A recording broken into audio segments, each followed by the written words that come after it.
Welcome to my YouTube channel learn with Anurag पर आपका बहुत बहुत स्वागत है। तो आज हम पढ़ने दो टॉपिक पर हमने बात कर चुका है। नंबर 1 पर हमने बात किया था संधारित्र की धारिता और 2 पर मैंने वीडियो बनाई थी। दूसरे वीडियो का क्या नाम है? दूसरे वीडियो का नाम है एम्पीयर के परपथीय नियम पर बनाई थी, जो कि बहुत ही महत्वपूर्ण टॉपिक है। तो आज हम ये तीसरे नंबर टॉपिक पर वीडियो बना रहे हैं। तो इस तीसरी टॉपिक का क्या नाम है? गॉस का प्रमेय, जो बहुत बार पूछा गया। 2000 बोर्ड पेपर देखो लिख भी देते हैं। 2017, 18, 19, 20, 21, 23 और 25 में पूछा गया है, जो बहुत ही महत्वपूर्ण है। बहुत ही महत्वपूर्ण टॉपिक है, सबसे महत्वपूर्ण टॉपिक है, जो हर बोर्ड में आना तय है। 7 सेट होता है, 7 सेट में से 2, 3, 4 सेट में तो ये पक्का है, हर बार आता है, पक्का है, हर बार आता है। तो आज हम इसे देखने वाले हैं। तो इसके नियम के बारे में लिखें। नियम क्या लिखेंगे? नियम लिखने वाले हैं इसका नियम क्या लिखेंगे? किसी बंद पृष्ठ से होकर गुजरने वाला कुल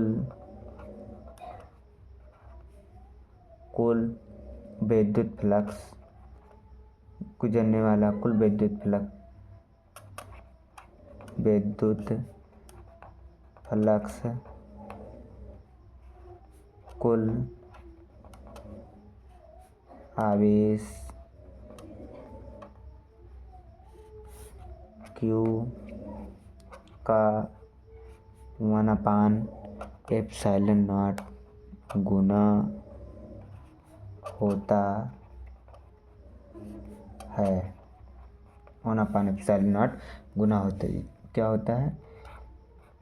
φE बराबर होता है Q/ε0। इसी को ही कहते हैं गॉस का प्रमेय। गॉस की प्रमेय कहते हैं, इसी को ही हम गॉस का प्रमेय कहते हैं। तो आज हम इसकी उपपत्ति के बारे में सीखने वाले हैं। तो उपपत्ति लिखते हैं।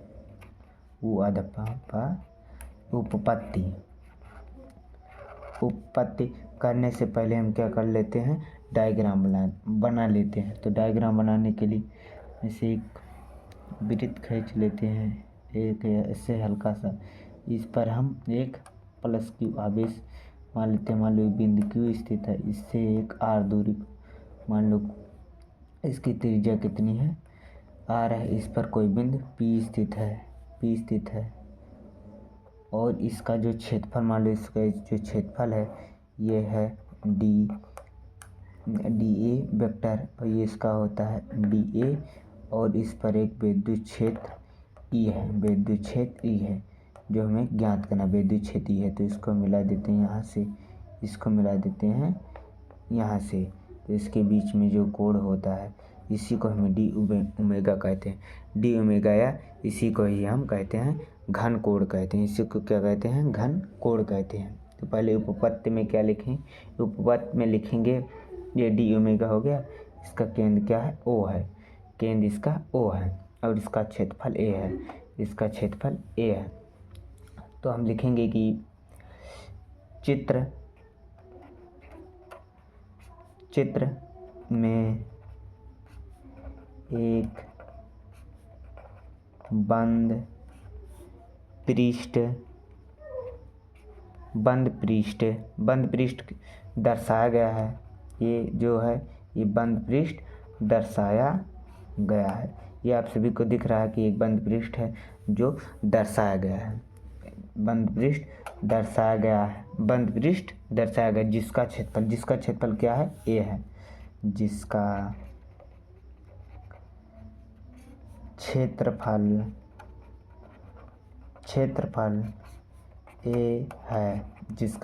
A है।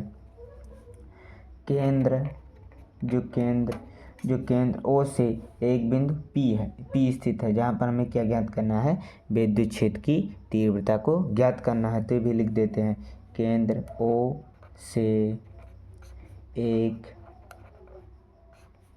बिंदु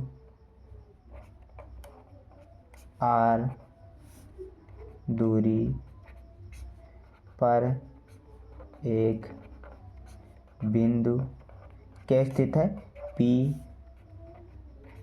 स्थित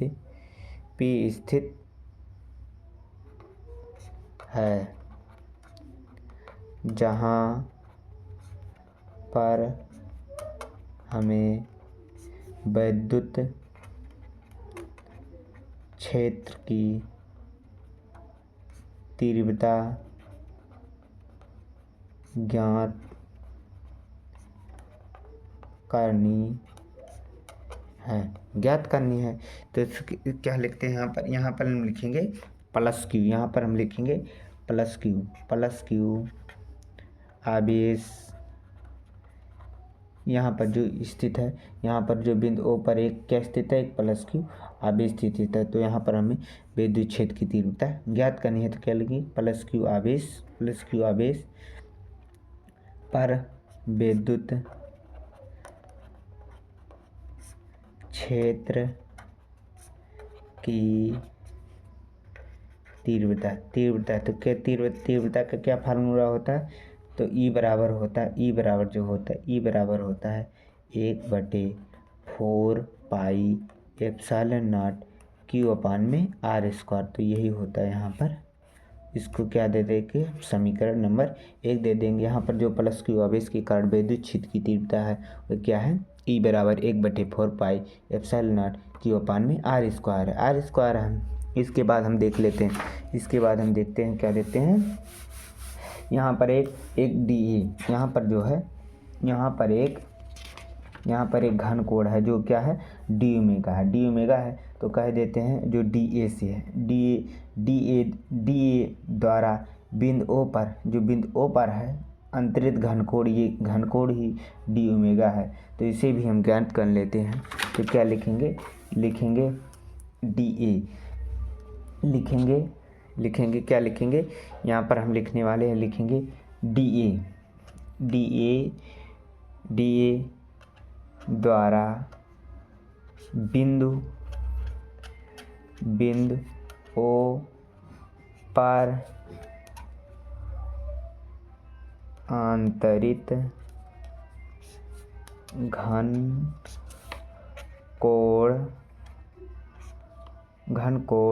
घनकोण क्या है, डी ओमेगा है।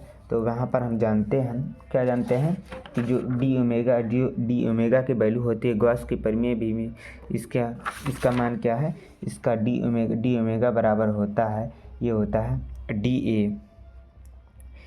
है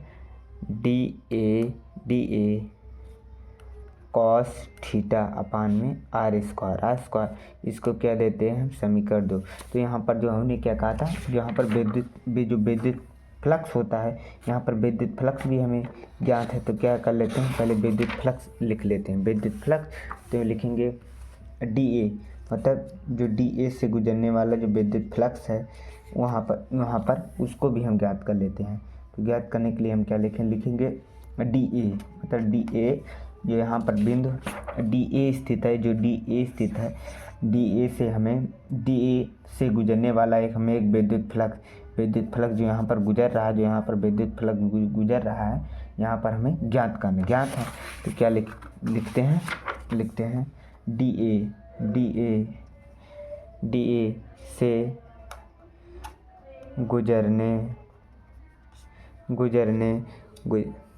लिख लेते हैं, क्या लिखेंगे, DA से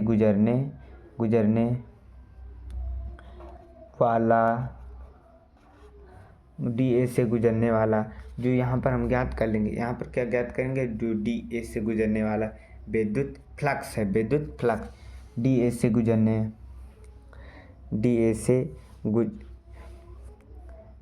गुजरने वाला विद्युत फ्लक्स। विद्युत फ्लक्स क्या होता है? विद्युत फ्लक्स का तो आप सभी ने फार्मूला पढ़ा ही होगा। क्या होता है? ये अर्धचक्र के लिए होता है। इसे अर्धचक्र के लिए हम लिखेंगे डी फाई ई बराबर होता है E into D A vector, E vector into D A vector होता है। तो आप सभी जानते होंगे। तो ये क्या होता है? डी फाई ई बराबर होता है। तो चूँकि जो यहाँ पर होता है हम जानते हैं कि डी फाई ई बराबर होता है E D A cos theta. E D A cos theta होता है, E D A cos theta होता है। और जहाँ चूँकि हम ये भी जानते हैं जो बी वेक्टर होता है, बी वेक्टर इंटू ए वेक्टर, ये बराबर होता है बी ए कॉस थीटा की। तो यहाँ से द्वारा ये लिया गया है। तो क्या लिखते हैं? इसके बाद यहाँ पर जो समीकरण ई, यहाँ पर क्या लिखे? समीकरण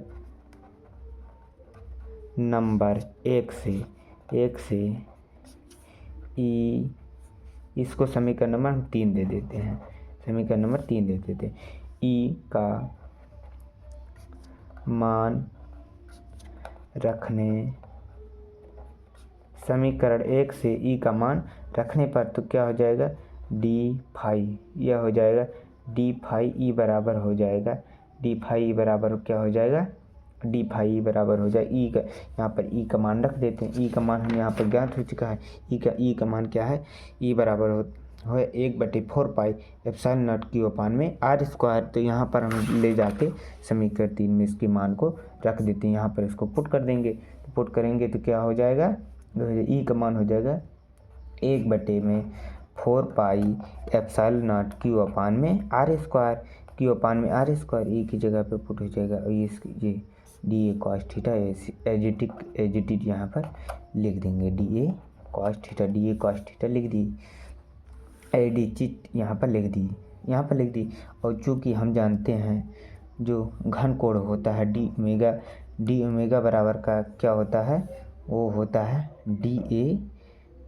D A cos theta upon में आर स्क्वायर। चूँकि यहाँ पर जानते हैं, हम इसको जानते हैं, तो क्या लिख देंगे?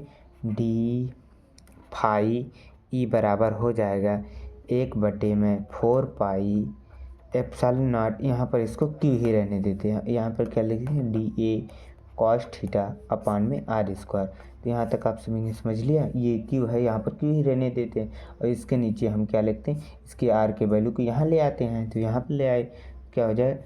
डी फाई ई बराबर में 1/4 pi epsilon not Q into इसका मान क्या हो जाएगा? डी ओमेगा हो गया। तो यहाँ पर इसको लिख सकते हैं। तो डी फाई ई बराबर हो जाएगा क्यू अपान में 4 pi epsilon not D omega हो जाएगा।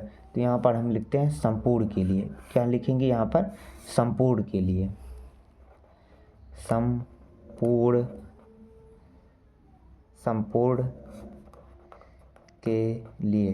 के लिए क्या हो जाएगा? संपूर्ण के लिए हो जाएगा। इससे जो ये है, ये अर्धचक्र के लिए है, तो संपूर्ण के लिए हट जाएगा। तो क्या हो जाएगा? फाई ई बराबर में हो जाएगा क्यू अपान में 4 पाई, ये है 4 पाई एप्सिलॉन नॉट और डी ओमेगा का हो जाएगा समाकलन। तो चूँकि हम सब जानते हैं तो डी ओमेगा का समाकलन होता है, इसका मान क्या होता है? 4 पाई। तो 4 पाई का मान यहाँ पर हम पुट कर देंगे। तो डी ओमेगा का समाकलन होगा, तो इसका मान क्या होता है? 4 पाई होता है। तो फाई ई बराबर में हो जाएगा क्यू अपान में 4 पाई एप्सिलॉन नॉट। और यहाँ पर जो 4 पाई है डी ओमेगा का समाकलन है, इसे हम लिख सकते हैं 4 पाई से 4 पाई काट देंगे। फाई ई बराबर में हो जाएगा क्यू अपान में एप्सिलॉन नॉट। यही गॉस का प्रमेय है। तो आप सभी को ये वीडियो अगर अच्छा लगा तो please like, share and subscribe कीजिए। Please like, share and subscribe कीजिए और कमेंट भी कीजिए। बहुत बहुत धन्यवाद। आप सब चाहते हैं मैं ऐसे ही वीडियो बनाता रहूं, तो प्लीज़ लाइक, शेयर और कमेंट ज़रूर करें। बहुत बहुत धन्यवाद आप सभी का इस वीडियो को देखने के लिए। धन्यवाद। तो मिलते हैं अगले क्लास में।